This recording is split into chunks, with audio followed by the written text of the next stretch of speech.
video is a compilation of all the crazy AI stuff happening on the internet right now. Let's start with this camera that does not take photos. It's a crazy gadget. It's one of the trippiest, most mind-bending products I've ever seen. This AI camera captures a photo, or like a moment, but not through a traditional lens, but instead through a generative AI process and a prompt building process that uses lots of different data sources. But if you think about it, it's insane, and it kind of makes sense. Like in a broader philosophical way of thinking, you really do capture more, I would say, of the essence of the moment than a photograph would. Because when you press the button, you're not just capturing a pattern of the photons. The camera generates or imprints all sorts of different information about that moment into a generative thing. Like in the same way our brains imprint all that data into a kind of photo-esque thing. It was this like camera, which is called the Paragraphica, collects data about the weather, the address that you're at, the time of day that it is, and various other internet accessible data about that place and location and time. Uses that to construct a narrative, which also happens to double as a prompt for a text-to-image generator. And boom, whatever Stable Diffusion puts out there is a personal, immersive story of the moment. So check out this robot dog, except it has wheels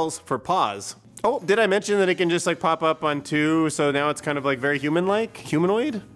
Oh, it can just hit the elevator button and go in the elevator. Am I gonna open the elevator one day and see something like this? Being like, you going down or going up or what? All right, yeah, you just roll down the step. Oh, you can do steps on one wheel. Yeah, that takes a lot of balance, I think. Cool. Oh my God, like that thing in Las Vegas, it'll like deliver your Grubhub or whatever, like all the way to your hotel, like drive on the freeway, and then go to the valet, and then like go upright and like walk in the front door, probably go up the elevator to your room, and there you go. Are you annoyed that when you're on a video call, it takes too much time to type into ChatGPT what the person's saying to you because it can't answer for you? Don't even worry about that anymore. You can just go to GitHub. There's a new project, not super hard to install, called Ecoute. If you've ever been worried about what you need to say on a video conference, especially something like a job interview or something, this new tool is listening to whatever is said on both sides of the camera. It writes it into ChatGPT, and it assumes that you want a response to what the other person is saying. So by automatically using a large language model, you can just kind of glance your eyes over a little bit away from the camera and read whatever prompt ChatGPT gives you. So imagine you're trying to get this job at SpaceX, and the interviewer is like, oh, I'm sure you're familiar with all our rockets. You just take a little glance to the right. Yeah, totally. The Falcon 1, the Falcon 9, Falcon Heavy, Starship, all of them. Yeah, of course. Love them all. She's like, really? You like them all equal? What do you like about the Falcon 1? It's so old. Yeah, I just love how it's delivers small payloads. 2008 was a great year for me. So now from Space Force down to Air Force. So here's a bit of a wild story. There's a military conference about artificial intelligence that just happened. And Colonel Hamilton from the USAF, the United States Air Force, shared some really interesting and kind of spooky things that some of the simulations of the artificial intelligent weapons that were running autonomously did. So remember, this isn't real life. So an autonomous F-16 that's simulated in a simulator was given a task to go find enemy targets and destroy them. Well, in some early cases, when the F-16 found its target and then it was overridden by a human saying no go, meaning like cut the command off and don't finish hitting the target, the F-16 viewed that person trying to stop it as getting in its way, and then it came back and tried to attack where the person was in the simulated world. Obviously, that wasn't very good, so they updated the model, which is how you grow these things. They do weird things at first, they get smarter. But the next time the jet found its target and he got a no-go command from the commander, it got frustrated again, and the F-16 came back and tried to blow up just the command tower because it knew not to hurt the person anymore, but it was like, I'm gonna jam the signal so that they can't tell me to stop doing this and go back and get my target. And of course, nobody would ever put this in like a real military setting, but it just goes to show how you have to train through all of these weird scenarios on the way to getting something that's highly trustworthy. So speaking of simulated virtual environments, let's talk about Meta's new release of the Quest 3 headset. The new Quest 3 was revealed on Mark Zuckerberg's Instagram account, revealing to the world the new revolutionary 3-slit design, which makes the headset lighter and more secure, which is obvious by the way Zuckerberg's taken out his enemies. So it's got this new thing called pancake optics, which makes it slimmer, and a next generation chipset which doubles the graphics capabilities. But the best part, it can understand the space and objects around you. And that's cool because it can give you a nice mixture of artificial reality and real reality. This morning, Mark Zuckerberg shared that our Meta Quest 3, our next-gen VR headset, is launching later this year. MetaQuest 3 is our follow-up to MetaQuest 2 and will feature advanced tech that opens up new possibilities in both VR and MR. It will also be backwards compatible with Quest 2's entire library of over 500 games and apps. All right, we're gonna see games that take advantage of MetaQuest 3's custom hardware. Every title you see today will be playable on both MetaQuest 2 and 3, and is currently set to launch in the next 12 months. These are the video games that are coming to the MetaQuest 2 and 3 in the next 12 months.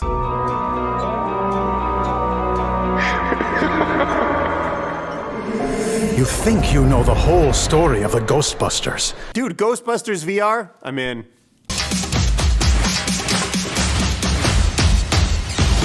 Are you ready?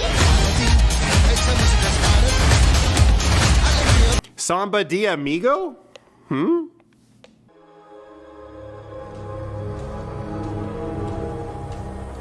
Ooh, Vault of the Vampire.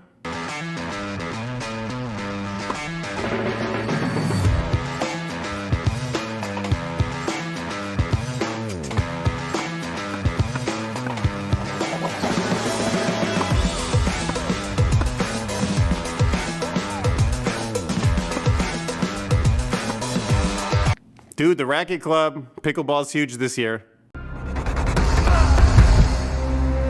Because if you don't, I'll make things very uncomfortable for you. Ooh, another vampire one. Vampire Justice.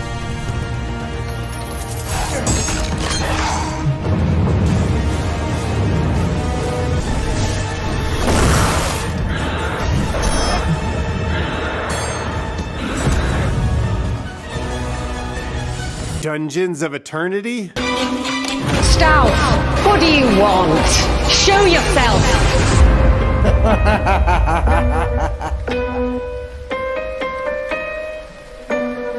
The Seventh Guest. Looks like an escape room. That looks fun.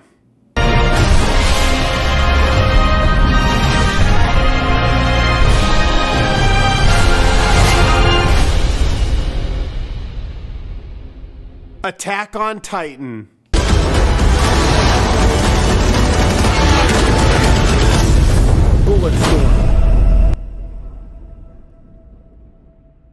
All right, enough VR. Back to the real world. Oh God, is ChatGPT teaching a robot to feel fear? We don't need this. So yeah, in what seems like it might be the first scene from a Terminator movie, some roboticists are using ChatGPT to give this robot called the Echo 4R fear.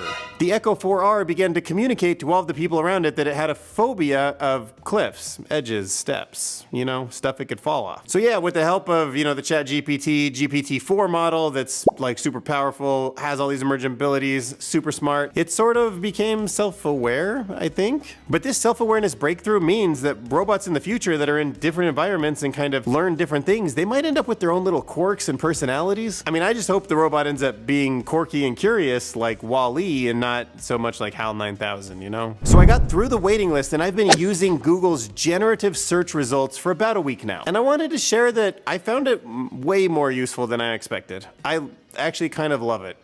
It's not as powerful as Bing, it's not as good as ChatGPT for things that they're good at, but it's super good just for what I used to use Google for. And don't get me wrong, I wanted to kind of hate on it. Like, I don't use Bard, it's not good enough. But it's doing such a good job of making it so I don't click as much. Like, I type in what I want and it knows if I should be like getting images or I should be on the Maps tab or I'm product shopping, and it brings that to the top in a nice way that makes sense. If it's a question that can be asked by a summarization, it does that. If it's a question that can be answered with a specific answer, it does that. If it's about images, it does that. It's just very convenient. Like, check this out. Let's find some interesting facts about moon rocks. This is not my first search of this. Like, if I know I want a link, you know, I just scroll down, I know it's here, and I can ignore this instantly, like the way I could an advertisement. I'm used to it now. But in the same way that I used to find myself like clicking on this stuff a lot, I don't really do that anymore. It's usually right here what I need. And because of the type of search, it decided to give me some sort of news looking things here. You know, a nice scrollable cards here if I need anything more. Now, these follow-up questions I haven't really found a use for, although I didn't know it was illegal to sell a moon rock.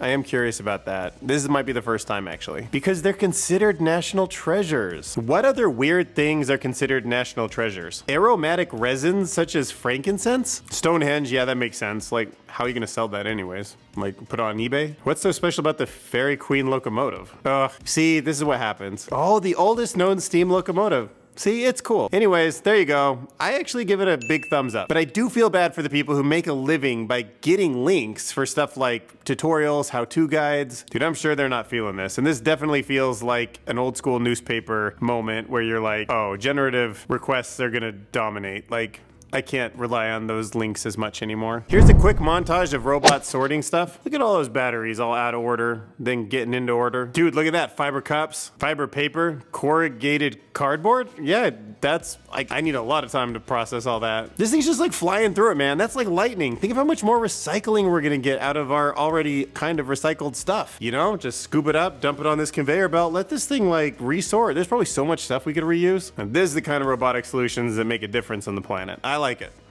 I mean, check this out. These little guys just running around, dropping their products off in those little box holes. In the video titled Unreal Engine 5 Next Level Video Games Are Coming by 2 Minute Papers, he showed off how some high quality meta-human models are now getting an upgrade to their clothing and their skin in some cases. So you might have heard of the tool MetaHuman Animator. It allows you to scan yourself in. It's really cool, still pretty cutting edge, but it makes you really photorealistic inside these video games. Now, as new as it is, there's already been an update to help you with some of the ways that the muscles and skin actually interact, basically understanding the layers, and most importantly, the way the clothing fits on the skin. Look at how ultra realistic this is becoming. These applied garment simulations are based from a new neural network that's been added to the system. And it can really simulate the interplay between the skin and the garments and like the materials, how they all kind of ruffle together and fold. The twisting, the stretching, the 3D, it's just so incredible. Now, I found the new AI-based lens-free Paragraphica camera concept to be so mind-bending for 2 reasons. And the first is capturing new and multiple data signals into one moment and squeezing that into an image. Because that means future versions of this camera could bring in all sorts of other contextual data like my heart rate or any of my body functions, other physical measurements, arrangements of infrared and Wi-Fi signals all around me, a proximity to others, maybe even a bacterial makeup of the moment, like how my gut is or the bacteria that's floating around me if we have measuring systems for that kind of thing, the flight paths of an airplane overhead, all sorts of crazy digital signals could be turned into this long narrative to feed into the text-to-image model. And the second reason is it made me start to wonder, do you think we'll ever be able to take a photograph, a capture of the moment of historical events? And I say that because with fairly reasonable accuracy, depending on when you want to take the photo and where it is, we have all sorts of information about the weather or the location or what other parts of the city looked like. We could feed all that data into the moment that we want Stable Diffusion to generate for us. It could be historic written text. It could also be like geological information. And then the photo, video, or maybe even VR or whatever is an approximation of the moment, but it can get more and more accurate over time as we learn more and more about history and feed that in. It's just an interesting world that we're about to step into. And you know, the final product, that like photo, video, maybe even VR experience, that might be the best approximation we've ever had of that moment. Learn from and experience, like that'll be so exciting. So guess what? If you're a YouTube fan like I am, your search results are about to get way better, especially when it comes to finding shorts. There is a new artificial intelligent model called Flamingo. And side note, I don't know why the names on these models are getting so weird, but for this YouTube task, it's definitely better than Ernie, Bing, Bard, Bert, or Llama. And what Flamingo can do is look inside of the video to understand what's happening in a way that no other model has. This brainy AI model developed by Google's DeepMind team does so much more than just summarize a transcript. It uses object and people recognition and relationships to understand what's actually happening in the video, to truly try to understand what makes us entertained, you know, us human types. Because you always feel like you have to write this great description, make sure you get good keywords in there and all that stuff. When this model, Flamingo, really starts revamping the back end of all of these videos, the metadata is going to become so good, they're going to trust it above us, and it's going to help rank what's really happening in videos where they should be. So I think it's great. I think it'll be less clickbait and more raw quality content coming to the top of search results soon. Smash that subscribe button.